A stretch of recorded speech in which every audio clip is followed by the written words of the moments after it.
Abram suas Bíblias, por gentileza, na carta do apóstolo Paulo a Tito, capítulo de número 2.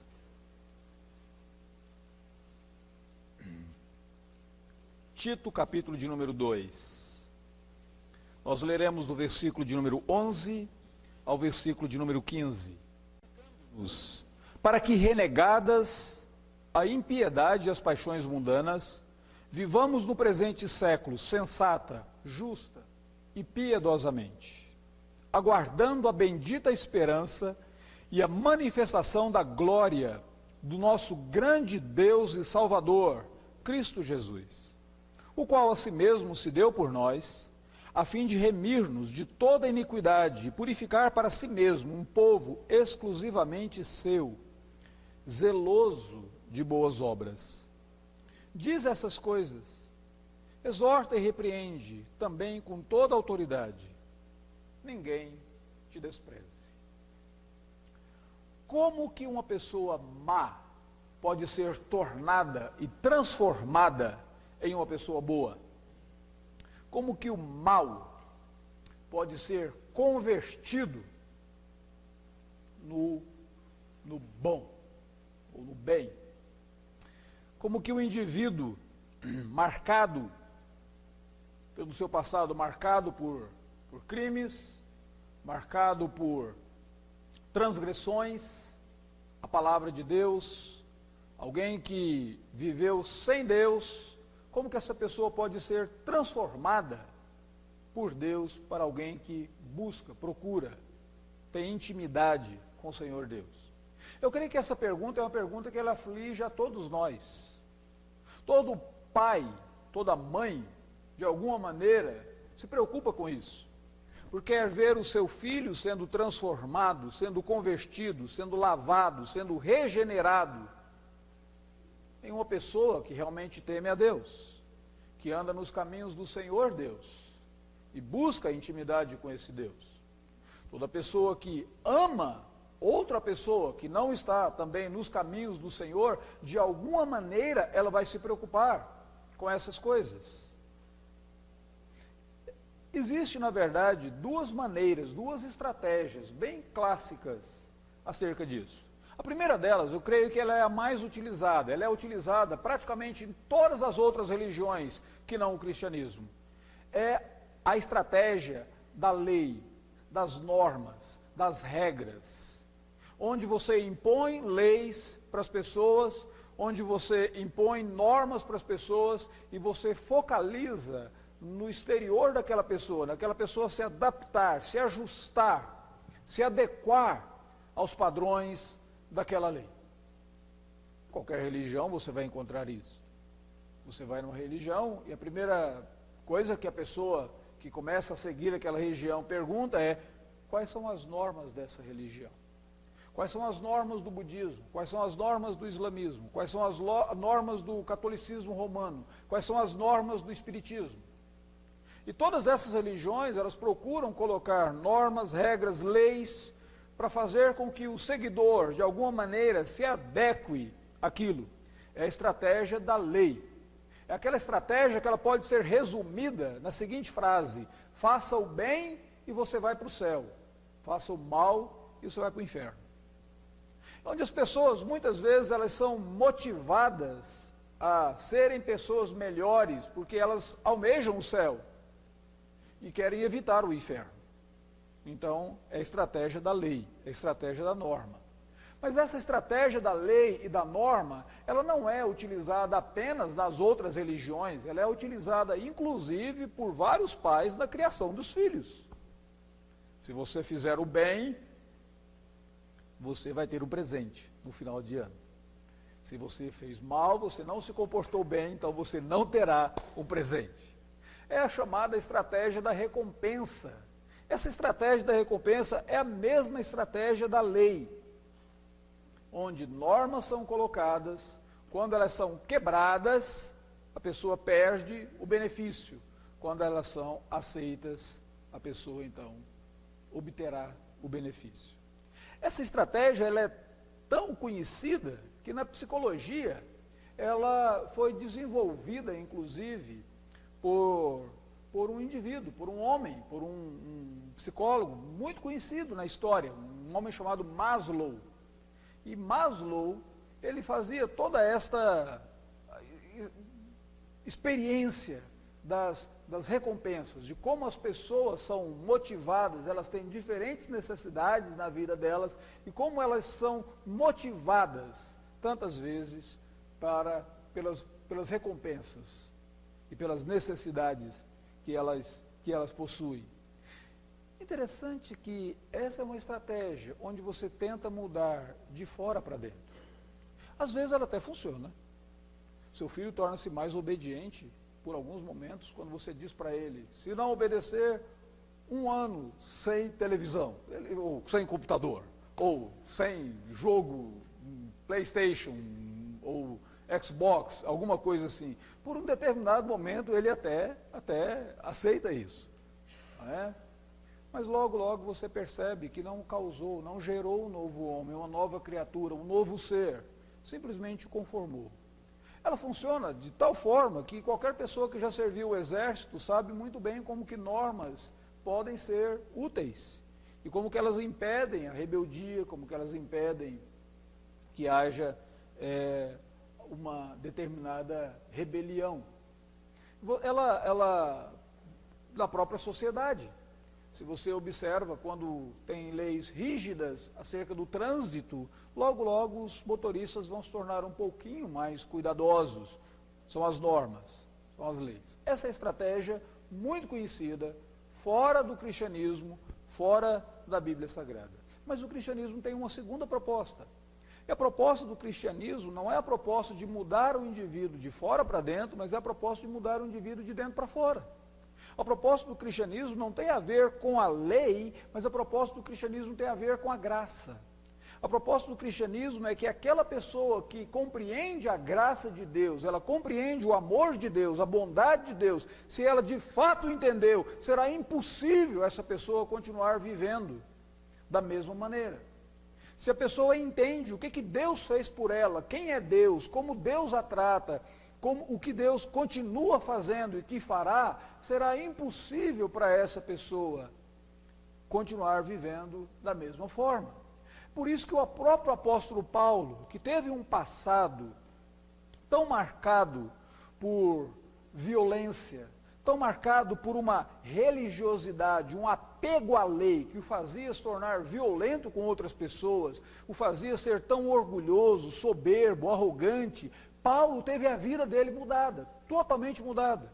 E ele escreve em uma das suas cartas, o amor de Cristo nos constrange. Ele se sentiu constrangido quando ele compreendeu a graça de Deus e o amor de Deus por ele, expresso na pessoa do Senhor Jesus Cristo. E agora Paulo escreve para Tito, esse discípulo de Paulo, que estava pastoreando na ilha de Creta. Ele escreve essa carta para Tito, uma das chamadas cartas pastorais, e nessa carta pastoral ele exalta a graça de Deus, no versículo de número 11. Ele fala, portanto a graça de Deus se manifestou salvadora a todos os homens. E quando Paulo fala sobre a graça de Deus, ele faz questão de enfatizar duas coisas acerca dessa graça. Se você observar, está no versículo de número 11 e no versículo de número 13. Aparece a mesma palavra e acerca da graça vai dizer, ela se manifestou. Ou ela foi expressa, ou ela se revelou. A graça de Deus se manifestou no versículo de número 11, Salvador a todos os homens, versículo de número 13, aguardando a bendita esperança e a manifestação da glória do nosso grande Deus e Salvador. Se você pegar essa palavra, manifestou e manifestação, que é aplicada à graça e é aplicada à glória do Senhor Jesus Cristo, você vai entender que Paulo está falando de um mesmo assunto. Ele está falando de uma mesma pessoa, ele está se referindo ao próprio Senhor Jesus Cristo. É como se Paulo estivesse dizendo, aquele que se manifestou no passado, se manifestará no futuro. Aquele que no passado manifestou graciosamente, nascendo naquela manjedoura, ele se manifestará no futuro em glória, quando ele vier e ele vai dizer que o propósito disso, o propósito dessa graça de Deus é sempre a nossa salvação e a nossa redenção. Então eu queria focalizar e meditar com vocês nessa manhã sobre esses dois aspectos. Por incrível que pareça, a minha mensagem hoje só vai ter duas divisões, né? Sobre esses dois aspectos. Observar que Jesus iniciou o tratamento gracioso comigo e contigo, na pessoa dele, na sua encarnação, no seu nascimento, e Jesus completará o seu tratamento gracioso comigo e contigo, na sua vinda, na sua glória. Há um aspecto passado e há um aspecto futuro dessa manifestação da graça de Deus na pessoa do Senhor Jesus Cristo. Primeiro está no versículo de número 11. Jesus iniciou a nossa redenção, a minha salvação e a sua salvação pela graça no momento em que ele se encarnou. Diz assim o texto: porquanto a graça de Deus se manifestou Salvador a todos os homens. Como que ela se manifestou? Na própria pessoa do Senhor Jesus Cristo, versículo de número 13. Quando Jesus nasceu ali, nós vimos encarnada a graça de Deus e o Deus gracioso. É claro que nós não estamos falando que a história da humanidade só começou no nascimento de Jesus. Nós não estamos falando que a história da graça de Deus só começou no nascimento de Jesus. Nós não estamos falando que o plano de Deus para salvar o ser humano só começou no nascimento de Jesus, porque a própria Bíblia Sagrada nos dá vários textos, várias provas, várias referências de que o Senhor Deus já havia estabelecido a nossa salvação, a nossa redenção desde o Antigo Testamento. Na verdade, desde que os nossos primeiros pais, Adão e Eva, pecaram, Deus já fez uma promessa do nascimento de um que haveria de vir e esmagaria a cabeça da serpente, desfaria as obras do maligno. E mais tarde, quando João escreveu a sua primeira carta, ele disse assim: a razão pela qual Cristo se manifestou foi para destruir as obras do maligno. Jesus nasceu para destruir as obras do maligno, aquelas obras que começaram lá em Gênesis, capítulo de número 3, lá no Éden mesmo, Deus prometeu o Salvador. E veja como que Deus é glorioso, porque o tentador, Satanás, fez ou trouxe o pecado para a humanidade por meio da mulher, e Deus diz: da mulher nascerá um que haverá de esmagar a cabeça da serpente. Deus não permitiu que Satanás ficasse nem com a glória de ter utilizado a mulher para introduzir o pecado no mundo, porque o próprio Deus diz: da mulher nascerá o Redentor. Que coisa fantástica isso. Paulo parece entender isso de maneira tão maravilhosa que ele diz que a mulher seria preservada por sua missão de mãe, sabendo que na sua missão de mãe, e pelo exercício da missão de mãe, o Salvador veio ao mundo. Fantástico isso, fantástico. A graça de Deus já havia começado lá, mas a graça de Deus se manifestou encarnada no nascimento de Cristo Jesus.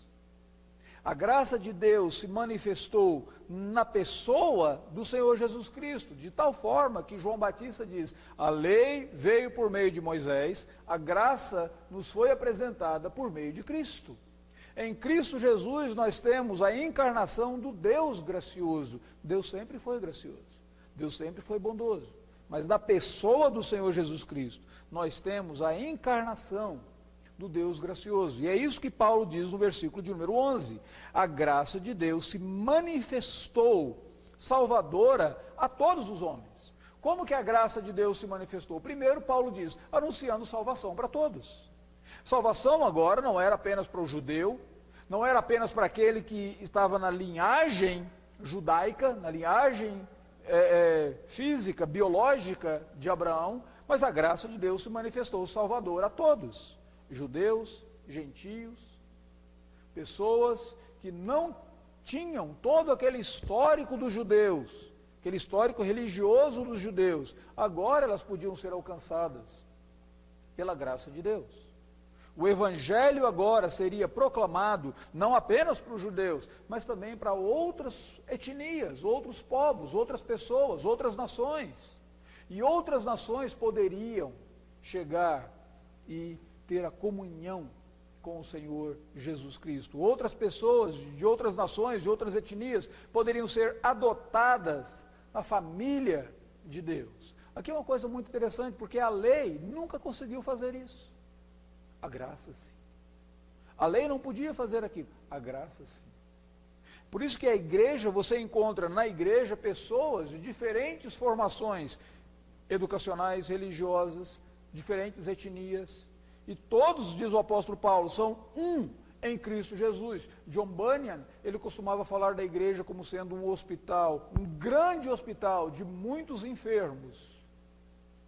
E assim, esse hospital de muitos enfermos só é possível por causa da graça do Senhor Jesus Cristo. A graça se manifestou salvadora, salvando aqueles que precisavam da salvação. Observe, no Novo Testamento, uma ilustração sobre isso, está justamente naquela mulher que foi descoberta no ato de adultério. E os acusadores daquela mulher a trouxeram diante do Senhor Jesus Cristo. E eles citam para Jesus a lei, eles citam para Jesus os escritos de Moisés, e eles dizem para Jesus: o que o Senhor diz? Ele diz: quem estiver sem pecado, atire a primeira pedra. E as pessoas saem. E Jesus diz: mulher, onde estão os teus acusadores? Ninguém te condenou? Ele diz: não, Senhor. Ele diz: eu também não te condeno, vai e não peques mais. A lei não podia fazer isso. A lei não permitiria conceder o perdão dessa forma. Pela lei ela necessitaria ser apedrejada. Mas a graça se manifesta salvadora. Salvadora daquela mulher, salvadora da minha vida, salvadora da tua vida. A graça se manifesta salvadora. Depois, o apóstolo Paulo diz que essa graça se manifestou também educando-nos para rejeitar, para renegar a impiedade e as paixões mundanas. A graça de Deus em Cristo Jesus, ela nos capacita para resistir ao pecado. Aqui é uma coisa muito interessante, porque uma pessoa que não conhece Deus, uma pessoa que não tem o Senhor Jesus como Senhor da sua vida, essa pessoa ela é escrava do pecado. E o escravo, ele só consegue fazer aquilo que o seu Senhor manda. O escravo só consegue fazer aquilo que o seu Senhor ordena. O escravo necessita ser liberto dessa escravidão.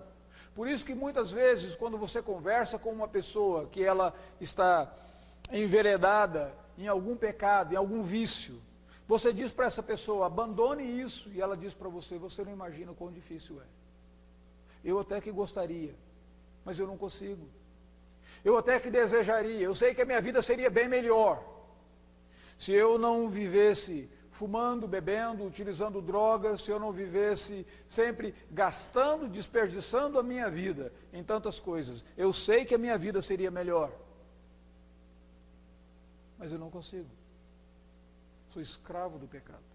Há poucos dias atrás, Meire e eu assistimos uma reportagem de alguns casais de pessoas escravizadas ao crack.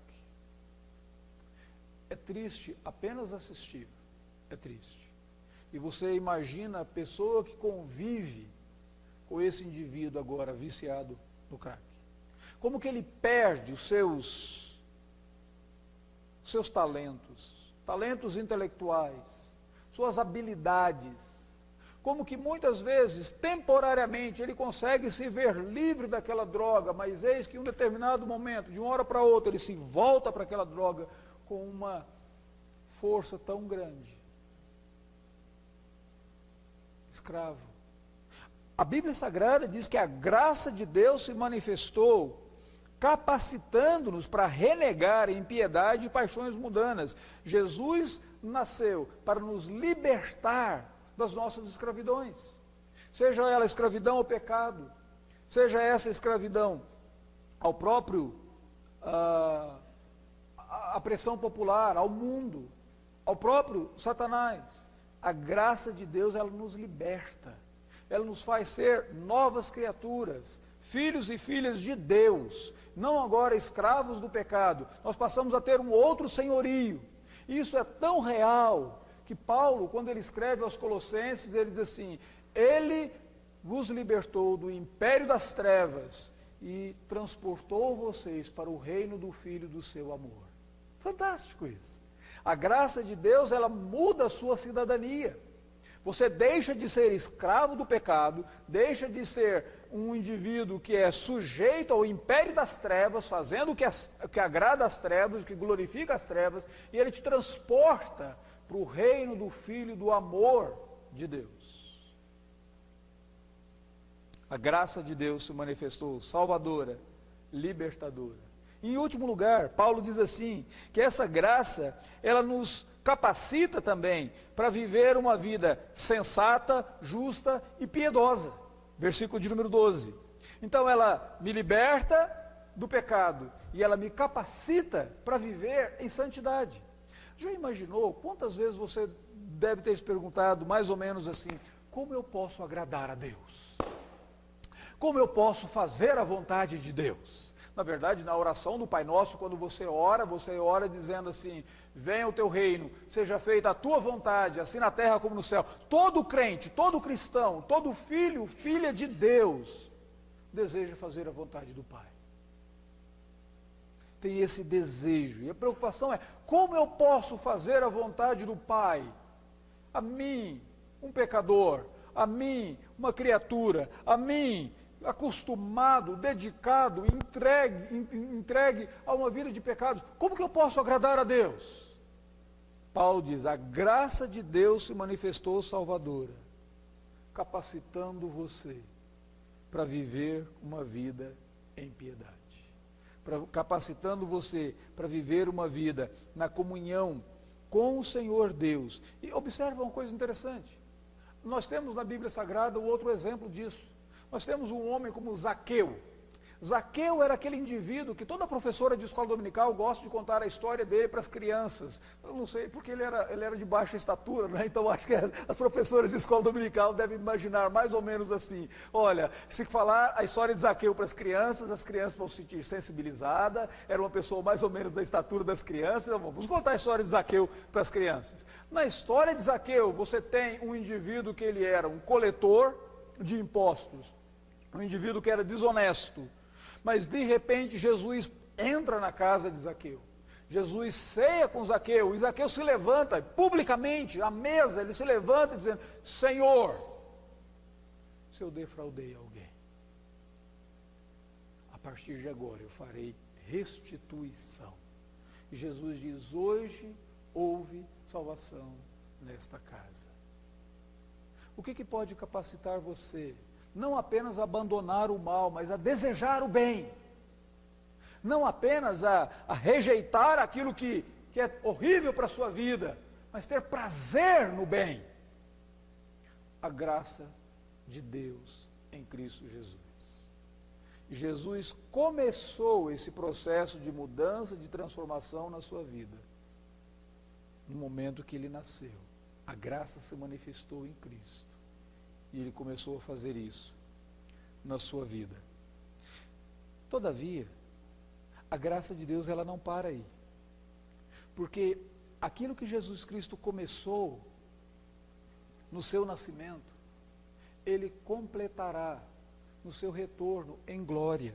Versículo de número 13 diz que todos nós, aguardando a bendita esperança e a manifestação da glória do nosso grande Deus e Salvador, Jesus Cristo.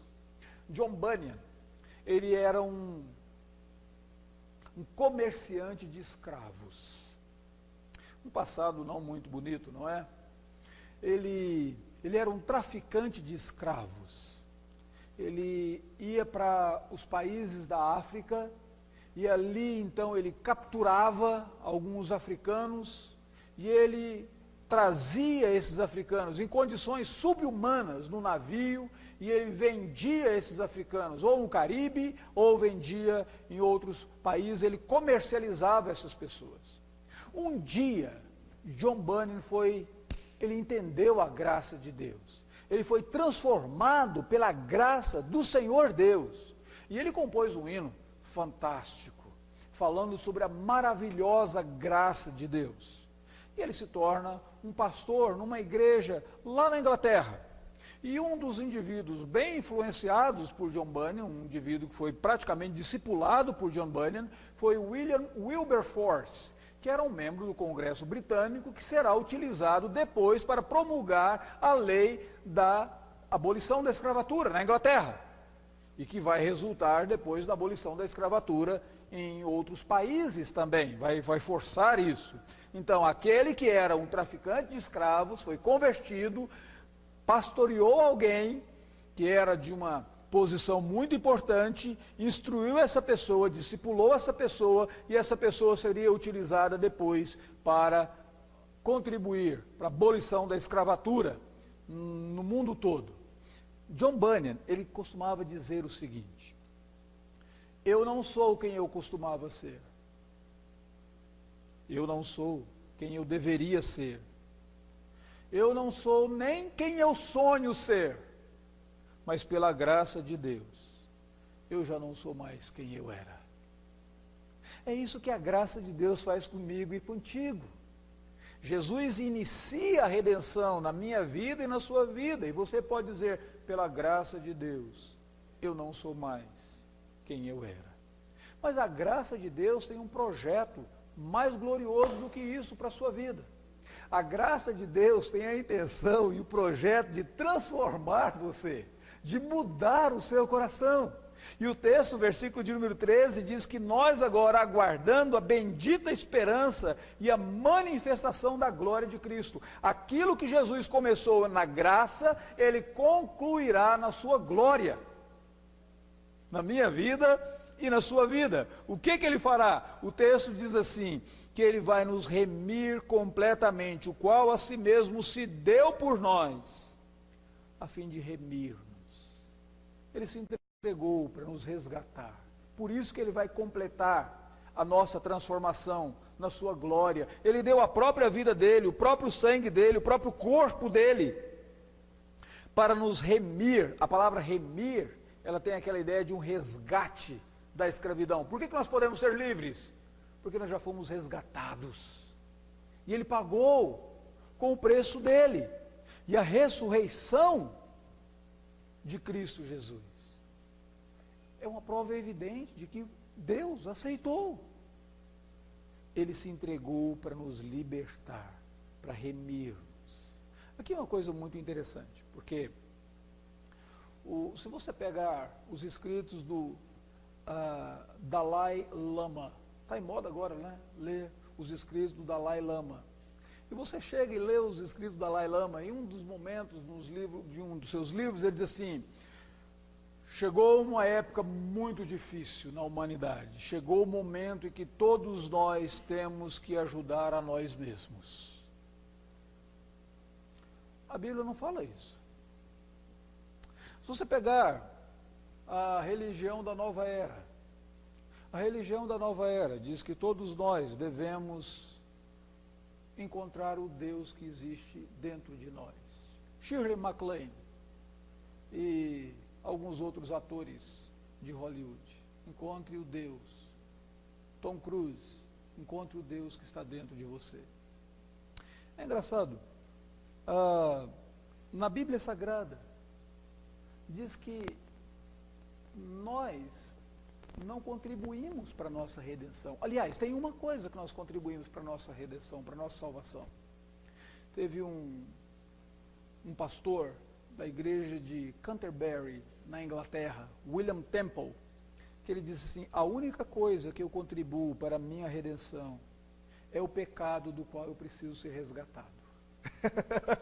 A única coisa que eu posso contribuir para a minha redenção é o pecado do qual eu preciso ser resgatado. E o apóstolo Paulo diz: o Senhor Deus fez com que Jesus Cristo se entregasse a si mesmo pela nossa redenção. E porque Ele morreu pagando o preço da nossa redenção, nós podemos ser libertos. A segunda coisa que é importante observar aqui é que o texto diz que Ele se entregou para purificar para si um povo exclusivamente seu. Ele morreu para nos purificar, para nos lavar. Um povo exclusivamente seu. Tem duas coisas que gostaria de observar com você. Quantas vezes na vida você diz assim, eu gostaria de ser lavado do meu passado? Eu tenho lembranças horríveis do meu passado. Algumas delas me vêm visitar nos meus sonhos.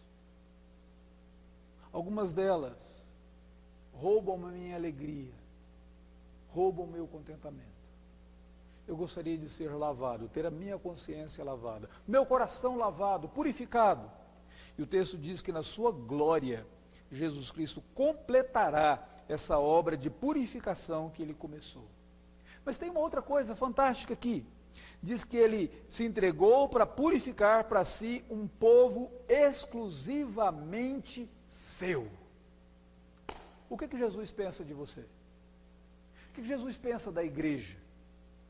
Interessante, tem uma ilustração. Diz que um senhor, certa vez, estava orando. E quando ele estava orando, alguém observando ele orar, ele disse assim, parece que você tem muita comunhão com Deus, não parece? Ele diz, na verdade, Deus é fã de mim. Você vai dizer, nossa, que orgulho. Não, não é. Deus é fã de você. Deus colocou o coração dele em você. Deus colocou o coração dele em mim. Para Deus, eu e você somos o tesouro dele. Ele se entregou para purificar para si um povo exclusivamente seu. A Bíblia Sagrada diz que ele colhe as minhas lágrimas no odre. Odre era uma coisa tão preciosa que no Antigo Testamento as pessoas só colocavam aquilo que era muito valioso. Por exemplo, água, vinho, leite, bebida, ia para o odre. Porque eles viviam no deserto. Sem a bebida eles poderiam morrer. A Bíblia diz, no Salmo de número 56, que Deus colhe as minhas lágrimas no odre dele. Até as minhas lágrimas são preciosas para Deus. Deus é fã de mim. Deus é fã de você. Nós somos tesouros para Deus. E por causa disso, Ele completará em glória aquilo que Ele começou a fazer na minha vida e na sua vida, em graça. Como que Deus completa isso? Como que Deus faz isso? Como que nós podemos nos expor a esse processo de transformação de Deus? Paulo diz, a graça de Deus se manifestou salvadora, educando-nos. Dê ouvidos à graça de Deus. Seja educado pela graça de Deus.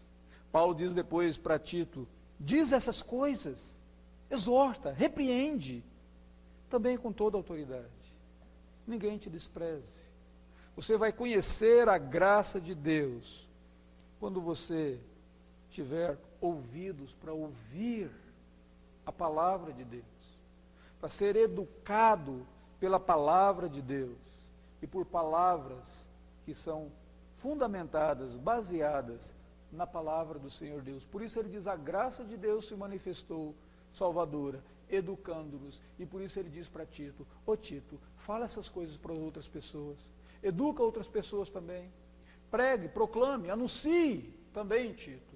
A graça de Deus, ela continua sendo manifestada hoje, por meio da proclamação da palavra dele. Então, ouça atentamente, e proclame fielmente, com obediência, porque assim a graça do Senhor continuará sendo manifesta, espalhada e conhecida por outras pessoas. E aquilo que Jesus começou a fazer em graça no seu nascimento, Ele completará na minha e na sua vida, em glória, no seu retorno. E portanto nós podemos viver aguardando a bendita esperança da promessa do Redentor que voltará. Nós vamos nos colocar de pé nesse momento e cantar o hino 177.